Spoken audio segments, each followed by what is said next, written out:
Hey, it's Bob Pulver. Welcome back to Elevate Your AIQ. If you caught my last conversation with Jeremy Lyons, you probably noticed that we had a lot to say about AI in hiring. We're going to shift gears and continue the conversation talking about what happens after hiring and how AI is transforming work itself. So, in this part of the conversation, we explore the AI productivity debate. Is AI really making us more efficient or just overloading us with more work? We also get into some serious topics like AI bias in hiring, how AI could change the structure of companies, and why AI literacy is about to become one of the most important skills in the workforce.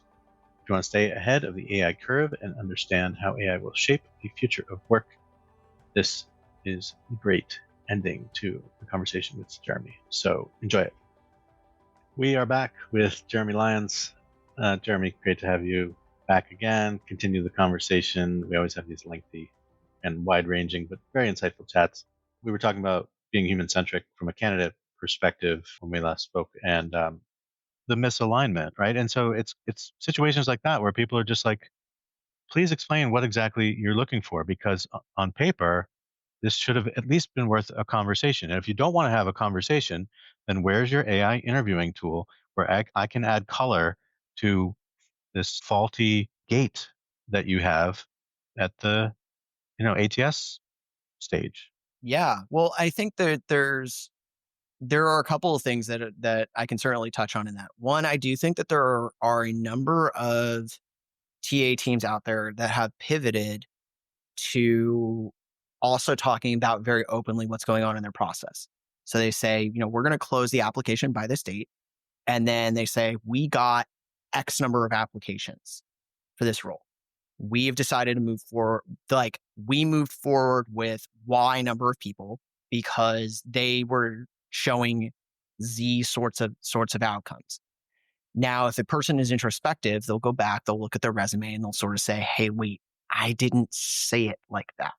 I think one of the more interesting things, and I spent about 9 months last year writing job descriptions for a very big company using their job description logic. And one of the things that it made me better about was I sort of would apply to jobs. I do apply to jobs because it's both market research and it's jobs that I'm interested in.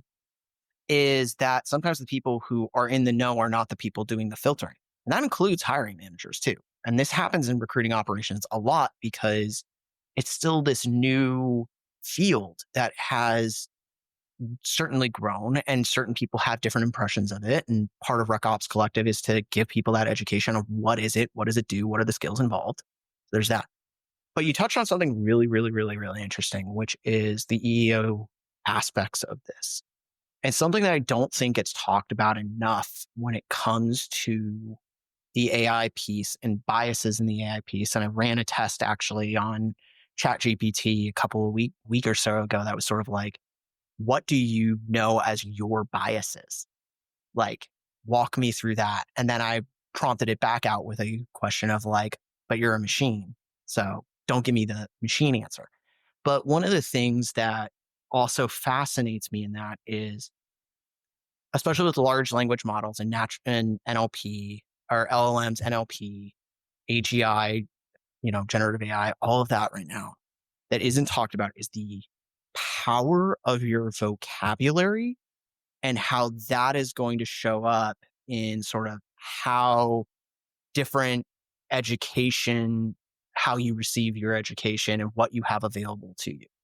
And I always remember, and this is like, I said this to somebody about 2 years ago when I started using ChatGPT to learn was, wow, all those words I learned for the SATs are now really, really useful, but they also have this tremendous impact on the output of what I'm getting. And there was a case that I wrote about in a post last year where I talked about how words really matter in AI. And even if they're words that are very close to one another, like hate and abhor or love and adore, and those sorts of words, they mean different things to the AI because it has the ability to go back and use the dictionary definition for those words. And so if you go, for example, being Jewish myself, there's a concept called tzedakah. Okay. That's a word unto itself. And AI, if you say, what is Sadaka, will explain it to you. But if you go in, one of the really interesting parts, and I was having a conversation actually earlier today, which is like most religions have in and outside words. So words that show that you are part of that group and words to describe people who are not in that group. And so if you were to say, explain this concept to me as if I was a non-Jew, you will get one answer.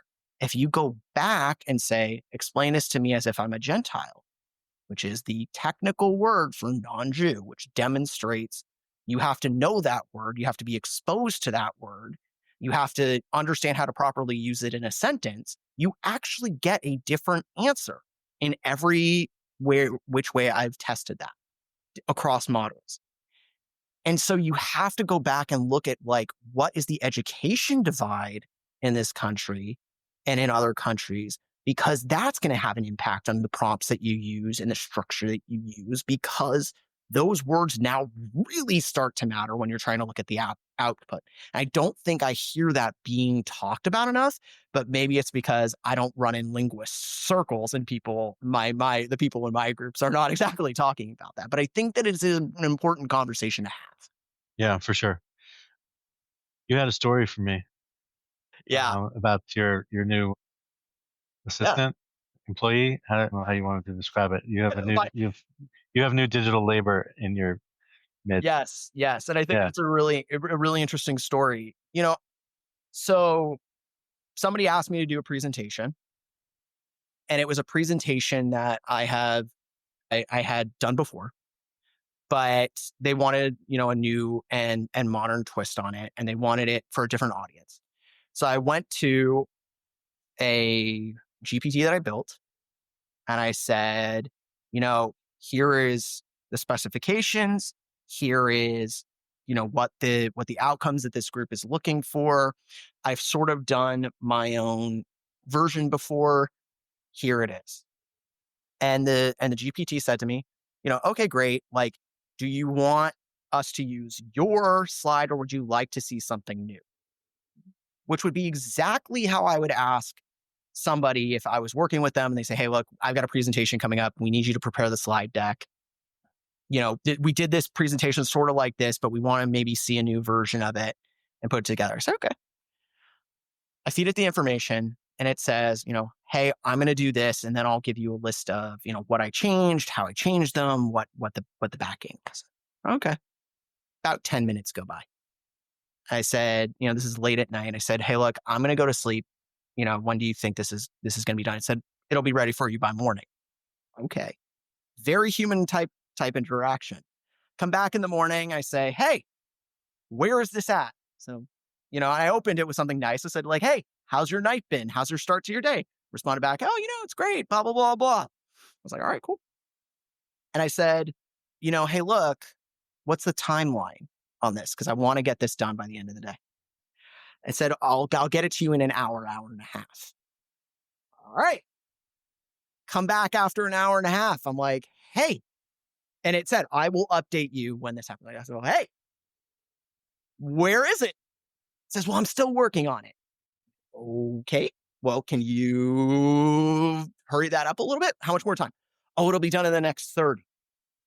What?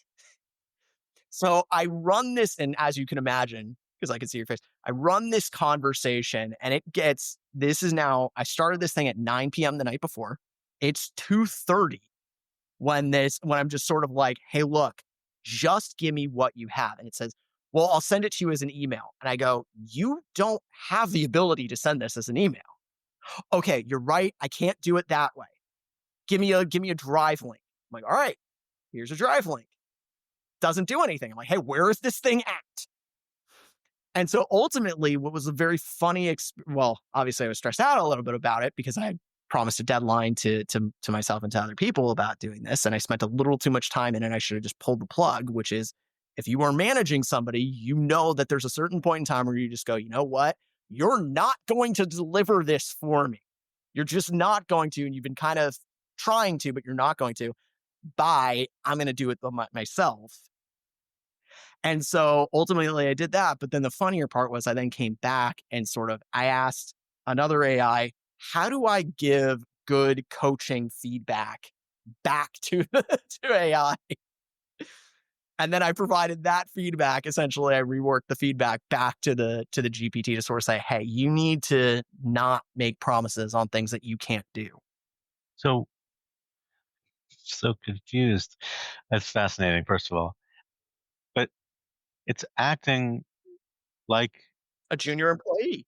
well, yeah, but it's not even just junior. Like, could be junior and still like overachiever kind of, junior.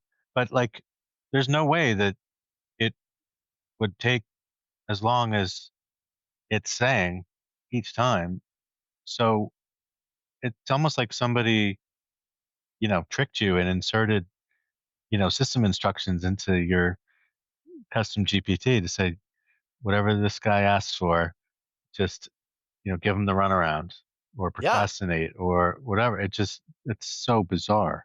Yeah, it was the most bizarre thing that I've ever been through. At a certain point in time, it switched from like, "Hey, I really want to get this done," to like, "I'm actually curious about your thought process."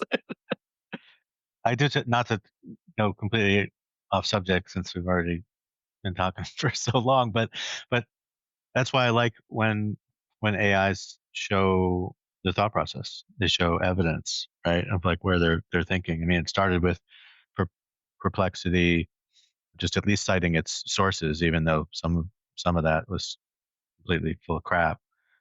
But overall, I was generally pretty happy with Perplexity's results. And now, if you go to Perplexity, it can show you its reasoning, what it, where it's going, not just where it's going, but I see that this term is used in this context or whatever. It just came up on the last call I was on. Somebody used a term that I had never heard before. It's derived from something that happened in the medical field that medical students learn, like grunt work. They called like SCUD or something like that, or SCUT. I was like, what is that? People were asking, is that an acronym? Like, what does that even mean? And yeah, but it showed you, oh, it's derived here. And then, maybe a decade ago, it started getting used in other contexts, like in consulting and whatever. I was like, I never heard of it. I'm sticking with grunt work, you know? I mean, I love going and using Perplexity. I love going to Perplexity and asking what's the etymology of a word or a concept and seeing how that breaks down. I just feel like it's so good. And I mean, I think especially given what recruiting operations is and how it borrows from a number of places and how essentially like you need to understand product management lingo, project management lingo, really all of the lingo. It's amazing to see how you can bring things together. I use the word comorbidity a lot in what the work that I do, and that is a medical term, Sure. but it works to describe when we have data that we don't understand, but could be explained by two sorts of things that have two outcomes. And when symptoms are sort of masquerading as something else, why not use a word that you can use that accurately displays the language? Yesterday, I saw someone use the phrase AI obesity. To what, describe a stack of where you just have so many AI tools you don't know what to do? I was like, sorry, what? What are you saying now? It was like overconsumption of AI and having and being overwhelmed by just everything that's out there and getting maybe a little bit of analysis paralysis or just going overboard. You're at like a buffet and you're just like you want to sample all these things and maybe you go too far down that path. I mean, eventually I could see it leading to this whole other topic that we could talk about another time, but like is are you using AI too much such that you have now outsourced, going back to the using it in your interview or your assessment kind of scenario, are you outsourcing too much to AI such that you have lost your own ability to think critically and analytically about your life and your decisions and your work product and things like that, which is a totally valid concern. And there's been some recent research about that, not in the context of calling calling it AI obesity, but that's sort of where I saw that. So it's just interesting. There's three random examples of medical terminology bleeding into. Well, I'm sort of curious if the like medical, like WebMD, there's an actual like ism now for people who show up and sort of tell their doctors this is WebMD and like this is where I got the information from. But I do wonder if we're gonna start to see something where it's sort of AI addiction, where it switches from like you actually are fully addicted in terms of how you use AI, how you incorporate AI. Hey, this is William Tincup. Listen, we did a series for iSolved called Heroes of HR, where we talk to HR practitioners, and these are just your run-of-the-mill, everyday, slogging it out, 300 employees in Cedar Rapids HR pros. Mostly, it's centered around iSolved and what they do with iSolved, but also they talk a lot about kind of the day-to-day rigor of HR. If you're curious about that, search for Heroes of HR wherever you get your podcasts. Thank you. There's a specific word that starts with a C that I'm totally blanking on right now, that it's sort of just this like you cannot sort of function without it. And that's going to be something where it's like, compulsion. Will it become a compulsion, if you will? But who knows? The world is expanding, technology is expanding. I think to your other point too, one of the things that I love about Perplexity is that you could go in and you could use a whole bunch of different models to get your answer, and it's all centrally in one place. But like, do you need to go and use Grok? Do you need to go and use Llama? Do you need to use like what are you doing? And I know that they just brought in like DeepSeek. So it's like, well, which one am I using? Like fundamentally, aren't they all going to become the same?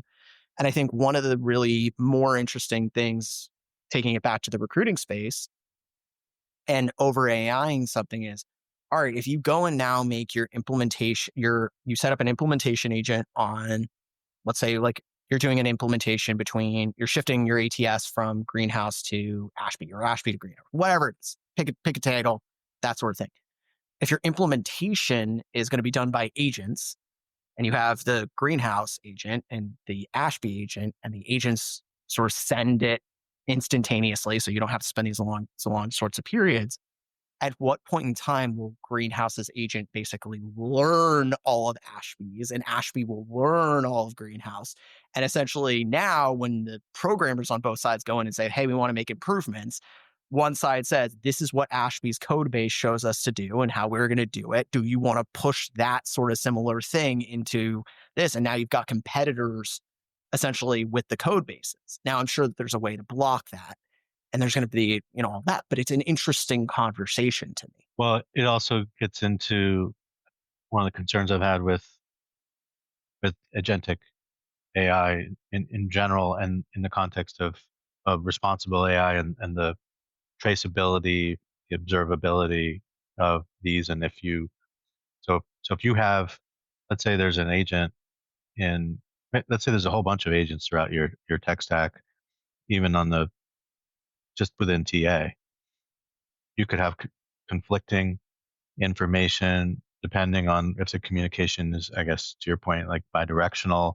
How much of that is available and is factoring in, because ultimately, if somebody, in 2027 files an EEOC claim for discrimination, and there were all these agents running around, talking to each other, is it just going to be a finger pointing, exercise? Well, it's well, your agent was talking to my agent, and you know, well, that I never said that. My agent never said that. My agent can't do that. Or it's just going to be this daisy chain, hot potato, kind of scenario. And so you do need to go back and have the sort of agentic forensics to go in and try to figure it out. If there really is adverse impact, what was it that created it? And then of course you have to say, well, ultimately this was supposed to be a human based decision. If it wasn't,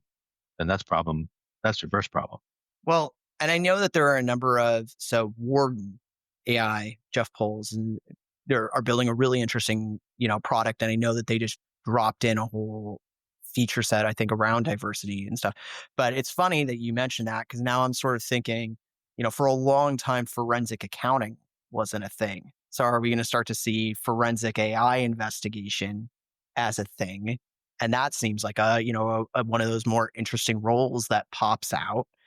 And, are you going to have people who are specialists in a specific field doing this forensic AI work to be able to see it? And then I think what brings up another really interesting question is if the AI is knowing you're doing forensic work, is it going to take a self-preservation aspect and send you down the wrong trail?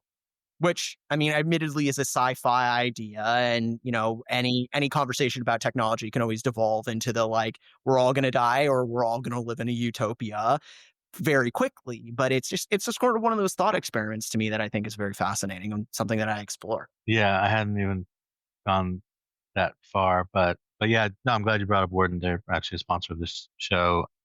Jeff and I have been working together a little bit, and yeah, Not a plant. I did not know that. no, I know, I know. For No, the that's why it's so great.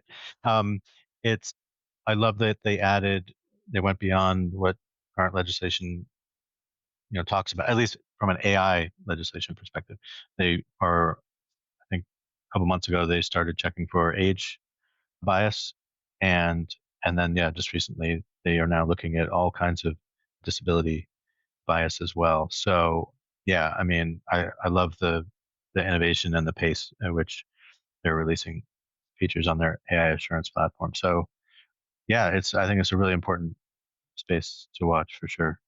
well, and I'll throw this out just because you now made me just think about this, and obviously this is something to talk about for a long time.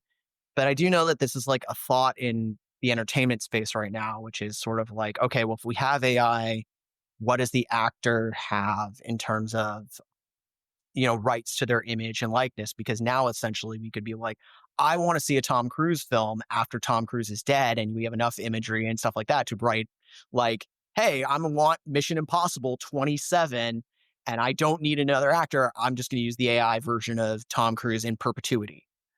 But it makes me wonder, it's sort of like if we build these agents and we create these companies and the person who creates it dies, but the agents can sort of still function and still update because, this person laid a really good foundational groundwork and maybe there was enough information to continue to pull from it to do this. What will that do when you essentially have companies where the founder is dead? There's nobody else there. And it's sort of like the estate runs this company.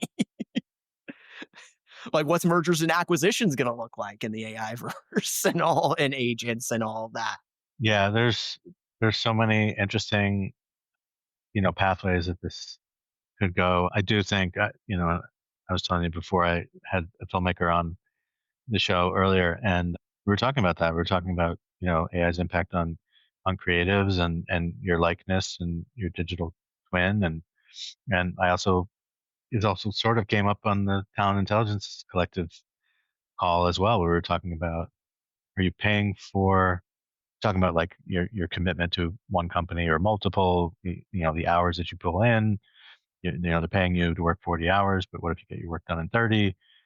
Like, are you paying for outcomes, or are you paying for people to be, how many hours your butt is in your seat, right? And so if you're getting the value out of this person and they can do it in 20 instead of 40, or 30 instead of 40, who gets that benefit? Are you going to give them more work so you get them back up to 40 hours and just so they're completely burnt out? Or are you going to just give them, you're going to reinvest the ROI of your AI investments in other ways, including upskilling and reskilling those employees and, maybe increasing our ever shrinking, tenures at these companies. Well, so there's two parts to this, and I'm looking it up right now. There is a designer who talks often about how do you set the price of something? And is it you're not paying necessarily for the time worked, you're paid for the experience that this person has to be able to do the work very, very quickly for you. So what the cost becomes is, are you looking for outcomes or are you looking for things like that? The second part of that entire conversation as well, and of course, the minute I start looking for it, draw a blank, and all of that is that, are you what there now I remember what it was. I was on Instagram. I was searching through. There's a group there that I follow called like GPT tricks or something like that.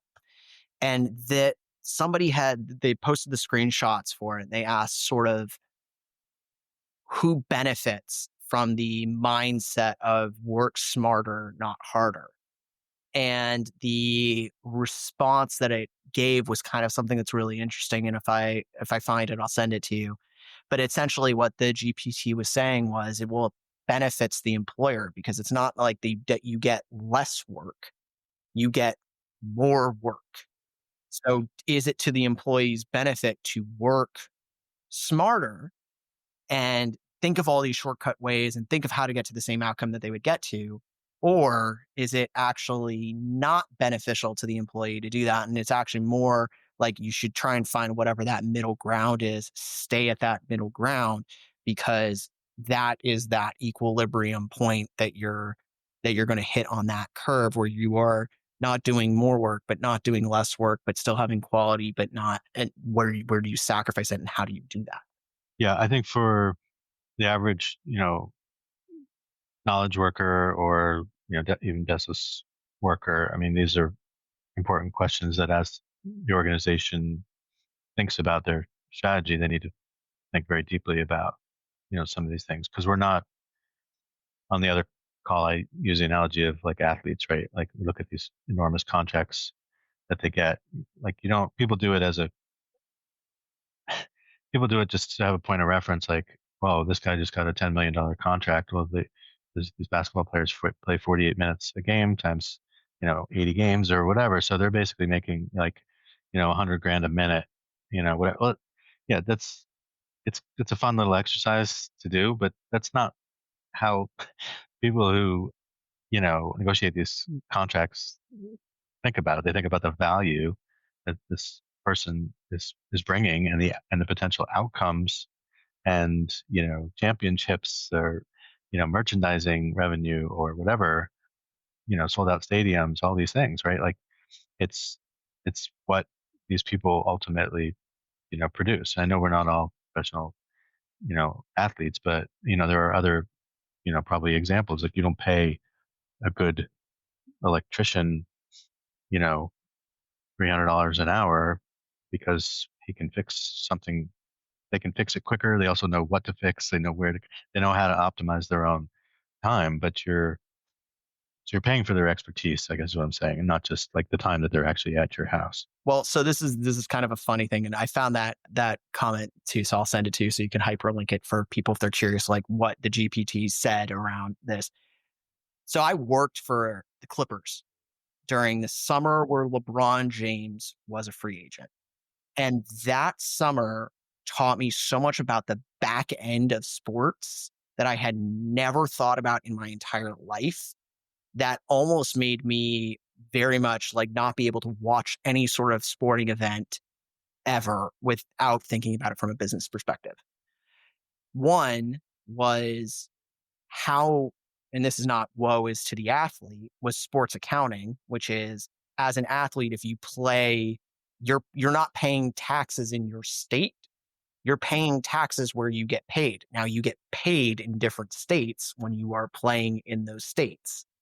So that is an interesting thing. That's why athletes in Washington, like why Texas, Washington, and Florida can be really attractive to certain athletes because no income tax. All right. That aside, I thought was a really interesting takeaway. The other thing that it taught me was that in basketball versus other sports, the ability of one player to completely actually not only change the team on the course, but in the business office is very interesting because we worked with somebody who had previously worked for the Heat. And so when LeBron James joins the Heat and Chris Bosh joins the Heat, you would think, great, all these sellers are now going to be able to pick up the phone and call all these people and sell tickets more like better. That's going to be great. What I found out because I came in the next day and she just looked just dead on her face, like somebody had died. I said, "What's wrong?" And she said, everybody I know at the Heat just got fired. And that was because LeBron James and that you now no longer needed people to do outbound calling, or you needed fewer people to do outbound calling because you automated all the inbound calls because the tickets are selling themselves. That's the problem that we're sort of dealing with now with a lot of like AI stuff, which is like big companies who get millions of applications. If you can automate the inbound, why do you need people? You don't need that many people.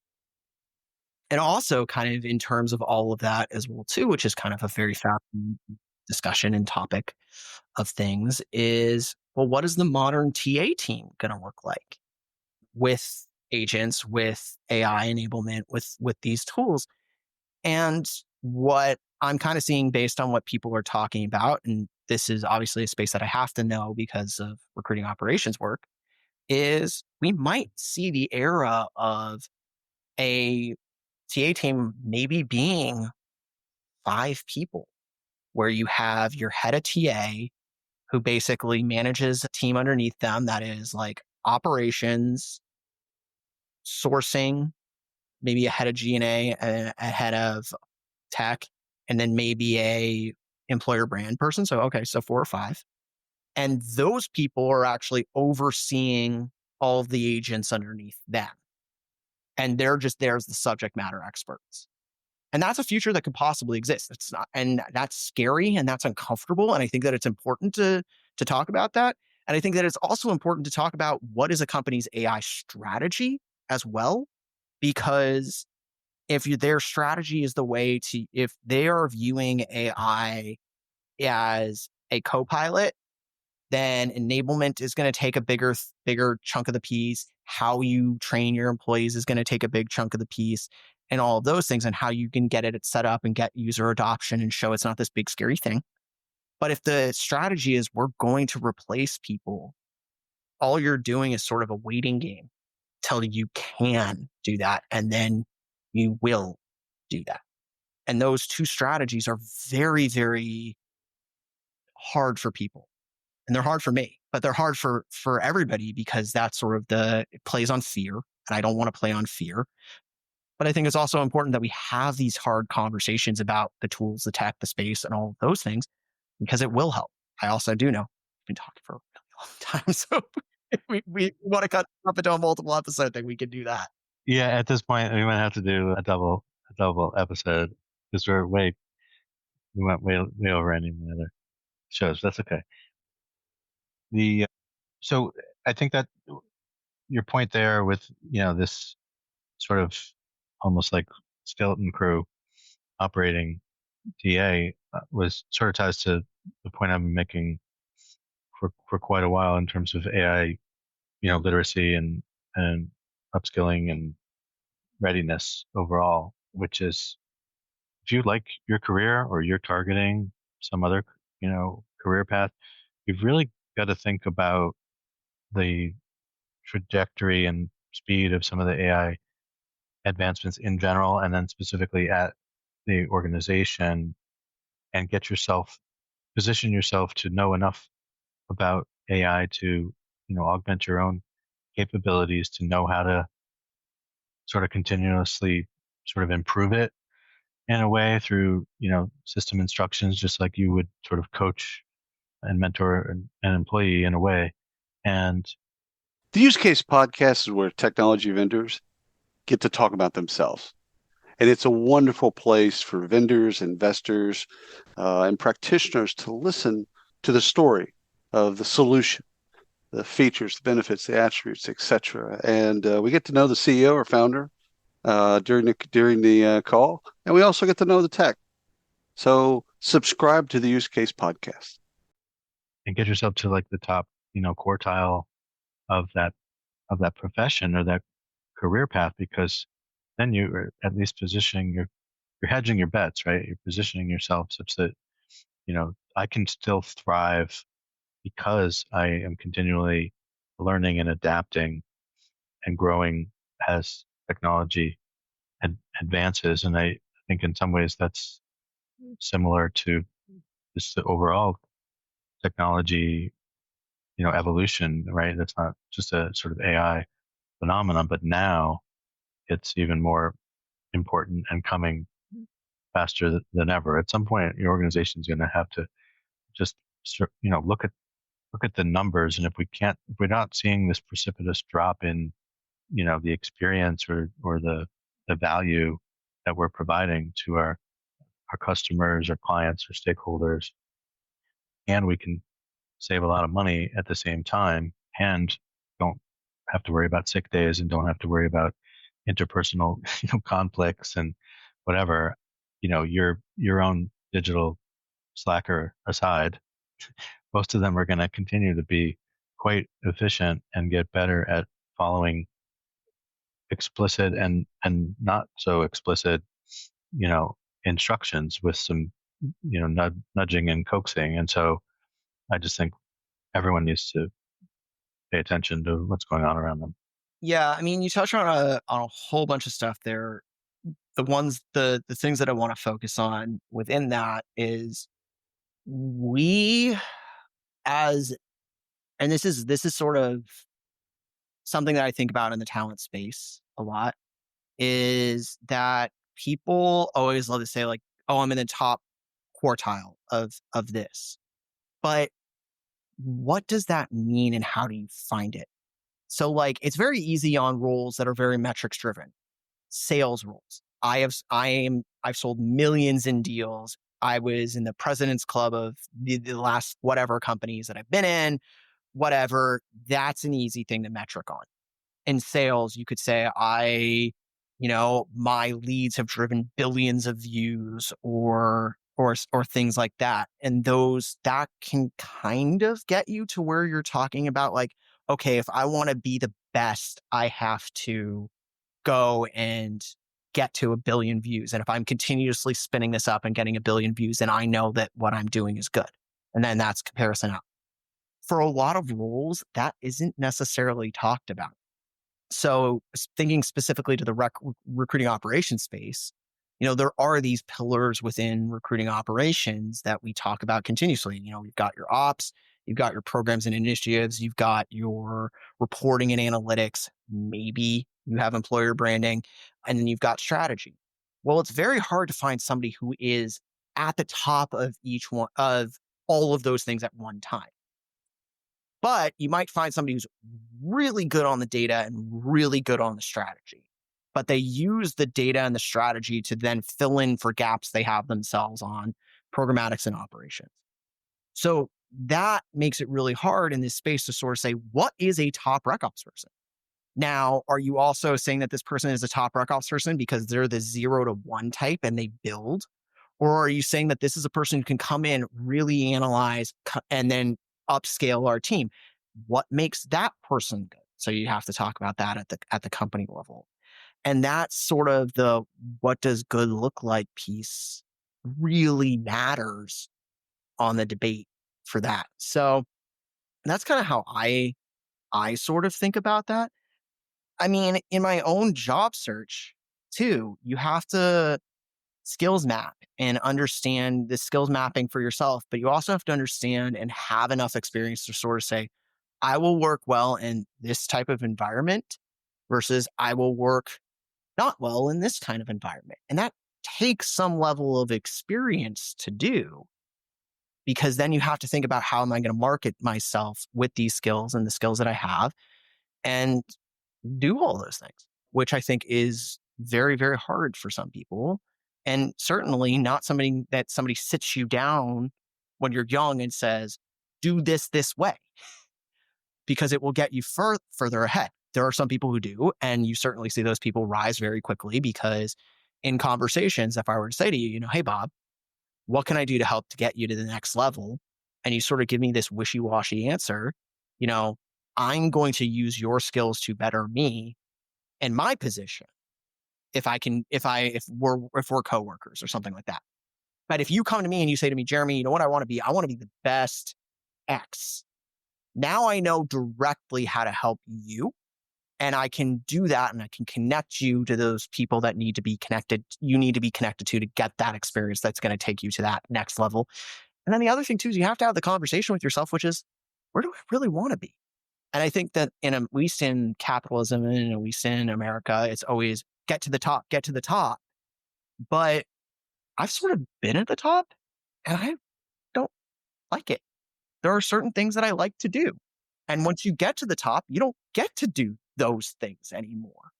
And so you have to sort of say, like, hey, look, I want to plateau at this level because above it, I'm not going to be happy. Below it, I'm going to be happy, but I might not be where I want to be. And this balance of where I need to sit in order to do those things. Yeah, I'm glad we talked about this because you're connecting two of the thoughts that I had that I hadn't really combined into one sort of thought yet. Because, like I said, I have been saying, well, if you like your job, whether you're recruiter, recruiting coordinator, your HRBP, I mean, whatever your role is, doesn't even have to be in HR, but you could be a consultant, it could be an analyst, right? So I guess my point is, as it starts to take, tasks off your plate, and once it gets to a certain threshold, people are going to start to say, well, I just took 50% of the work off of 20 people's plates. So why on earth would I still need those 20 people unless I'm actually going to reinvest all of that ROI into people, which would be great, but it's unlikely, right? So then you say, well, we're going to cut a few people and then we'll use some of that to invest in more AI and automation, and we'll reinvest some of that in reskilling and upskilling, whatever. But to your point, it's not just about trying to stay ahead of that red line. Teams need cognitive diversity. Teams need a lot of different, sort of personalities. And, some are, type A, some are introverted, some are, you know, some think differently, like you and I, right? And so there's inherent value in that are in some ways the less tangible, less quantifiable things. But if you start thinking more deeply about what you're measuring, right, and you think about not just, you know, quality of hire at an individual level, but have you improved the team cohesiveness, team quality, and the overall output of that? Have we improved retention? Have we, hit on, improved some of these other metrics that matter? Then we've got to think about that holistically. But you're also hitting on something that came up earlier, which is around like self-awareness. And how well do you know yourself and what you're good at and what you want? And, that in some ways that could be, you don't need AI to help you with that, but technically there are solutions that could help you, figure that out, complemented by feedback you might get in the interview process to have you do some more sort of introspection. Yeah. Well, and I know we got to close up shop a little bit.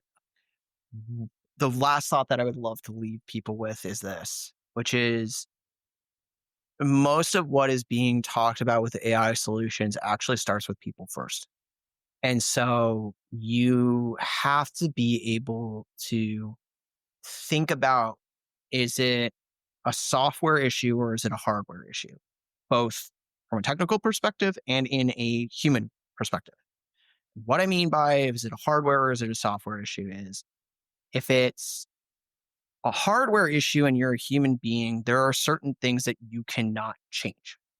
I cannot all of a sudden go from being 5'6" to clearing high heel height and being 6 feet. Just not going to happen. I will also say this. I have a stepbrother named Jeremy. My stepbrother named Jeremy is 6'4" and, has 70 pounds on me. Okay. I am not all of a sudden going to be the taller Jeremy in our that hardware is just not going to happen. Now, by the way, everybody, if you want another Jeremy that, is sort of interlinked, I can show you the photo and you'll see there's a very big height difference.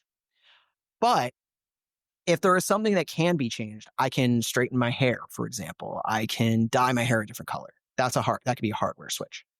The software piece, though, is what you have to look at in your own self about changing your own code. And there are just going to be certain things that are just not going to get there. And so a lot of this using of AI and any technology, really, you have to go back and look at the people using it, how those people are thinking about how they're using it, and see if that also to yourself is going to work out. Because if it is not, then you have to see how these things are kind of commingling and coming together. And I think that that is something that oftentimes gets left out of the equation is how much analysis have we gone back to first principles on, like, why is this the solution that we're using? How is it going to do that? And does it sort of track back to all these why questions we asked in the kickoff? I think that's perfect parting words. And we're going to have to leave it there. Already we got two sizable Two full episodes out of episodes, this. and we didn't even get through all of our questions either. We did not. We did not. We didn't get into details on neurodiversity for sure, which I know is a topic near and dear. Jeremy, thank you so much. This has been fantastic. I did not expect this to go for so long. And like I said, this will probably be the closing for this part 2 of this very long but fantastic discussion. So thank you for spending so much time with me and for the audience. Really appreciate it. Definitely. Thank you so much for having me, Bob.